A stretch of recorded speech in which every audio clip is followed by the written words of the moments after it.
د هیواد د بهرنیو چارو سرپرست وزیر خوست ته راغلی. د افغانستان اسلامي امارت د بهرنیو چارو وزارت سرپرست وزیر امیر متقي او ورسره مل پلاوی نن خوست ولایت ته سفر وکړ. نوموړی به په دغه سفر کې د خوست له والي محمد نبي عمري سره په یاد ولایت کې پر یو شمېر موضوعاتو خبرې اترې ولري.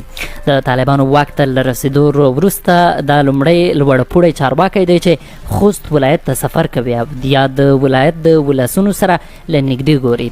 دا سفر داسې مهال کیږي چې تېره ورځ د خوست یو شمېر اوسیدونکو د اسلامي امارت په ملاتړ لاریون وکړ او له نړیوالو یې وغوښتل چې په افغانستان اوسنی حاکم نظام په رسمیت وپېژني او په دې هیواد کې نور له لاسوهنو تېر شي.